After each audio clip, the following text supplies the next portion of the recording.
Bonjour, aujourd'hui on a une leçon d'orthographe sous le titre de peu, prêt, prêt.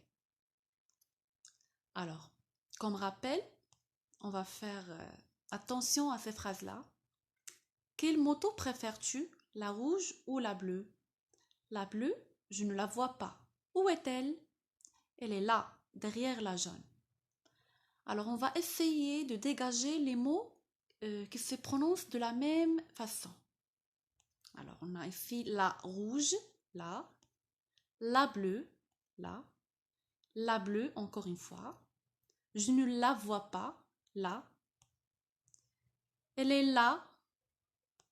Et la jaune, là. Alors, ces mots-là, ils se prononcent de la même manière, mais ils ne s'écrivent pas de la même façon. On a aussi ou et ou avec accent. Comme j'ai dit, ces mots-là, oui, ils se prononcent de la même manière, mais ils ont des sens différents. Par exemple, pour les mots soulignés en jaune, là, c'est un article défini ici. La rouge, c'est un article défini. La bleue, article défini. Là aussi, dans la bleue, c'est un article défini. Pour là, ici, avec accent, c'est un adverbe de lieu. Et pour là, dans la phrase « je ne la vois pas », c'est un pronom personnel complément. Pour ou, sans accent, c'est une conjonction de coordination. Et ou avec accent, c'est un adverbe de lieu. Alors, on a déjà fait cette leçon.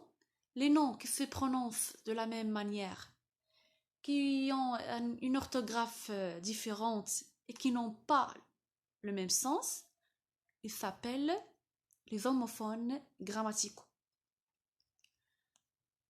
Alors, pour commencer notre leçon, on va bien observer les phrases ci-dessous. Alors, le premier exemple, ce pêcheur attrape peu de poissons, il peut en attraper plus, mais il ne veut pas. Je ne veux pas passer mon temps à travailler, dit-il souvent. Pour le deuxième exemple, il vit près de la mer avec sa famille et ses amis. Il n'est pas prêt à changer de vie. Alors, on va dégager aussi ici les mots qui se prononcent de la même manière. On a peu avec T et peu avec X. Dans le deuxième exemple, on a prêt et on a prêt. Alors, ces mots-là, ils se prononcent de la même façon. Ils ont une orthographe différente et ils n'ont pas le même sens. Ça veut dire ce sont des homophones grammaticaux. Alors, pour bien les étudier, on va faire chaque catégorie toute seule. Alors, pour peu et peu, que signifient ces mots-là? Alors, prenons le même exemple du début. Ce pêcheur attrape peu de poissons. Alors, peu ici, c'est le contraire de beaucoup. Aussi, c'est un adverbe de quantité. Peu, c'est un adverbe qui indique la quantité. Puisqu'on a dit c'est un adverbe, ça veut dire elle est invariable.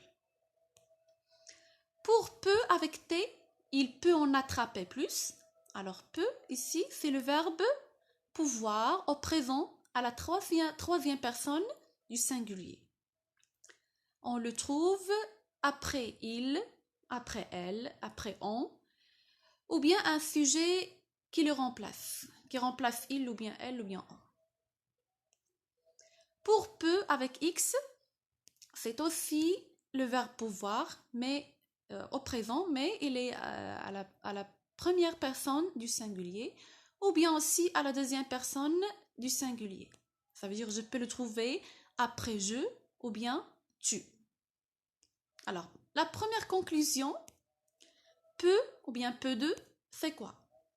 C'est un adverbe de quantité, c'est le contraire de beaucoup, et il est invariable. Exemple, je dépense peu, j'achète un peu de légumes, je mange peu de viande. Pour peu avec X et peu avec T, alors ce sont des formes du verbe pouvoir. au présent de l'indicatif. Exemple, je peux, tu peux, il peut. Maintenant, pour près et près, que signifient ces mots? Prenons le même exemple du début. Il vit près de la mer avec sa famille et ses amis. Il n'est pas prêt à changer sa vie. Alors, pour près, il vit près de la mer. Alors, c'est un adverbe de lieu. Puisque c'est un adverbe, il est invariable et il a le sens de à côté de. Pour près, avec T, c'est un adjectif qualificatif. Ça veut dire il s'accorde. Je peux dire je suis prêt et je peux dire aussi je suis prête au féminin.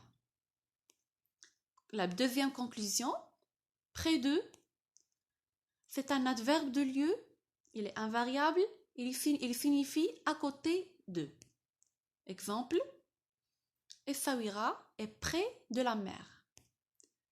Près avec T, c'est un adjectif qualificatif et il s'accorde. Exemple, le repas est prêt. Alors le repas masculin, l'adjectif prêt est aussi masculin.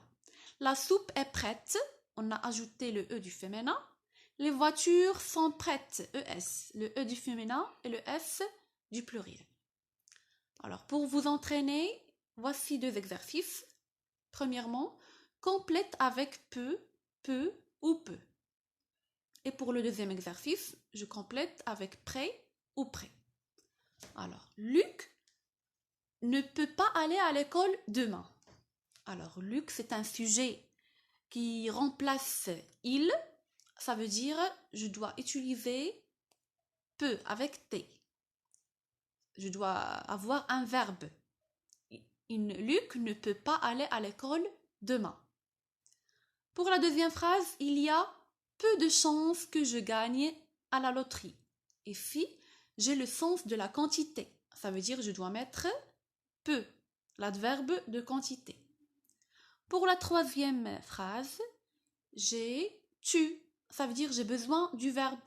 Alors la forme convenable, c'est peut avec X. Peux-tu me prêter ton stylo? Le deuxième exercice, je dois choisir entre près et près. Sa maison est près de la rivière. Alors le sens que j'ai ici, c'est le sens de à côté de. Ça veut dire, je vais utiliser près, l'adverbe de lieu. Samir est prêt pour l'examen. Alors ici, j'ai besoin de l'adjectif.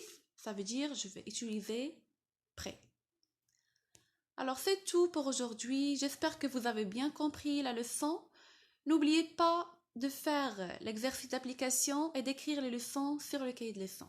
À bientôt.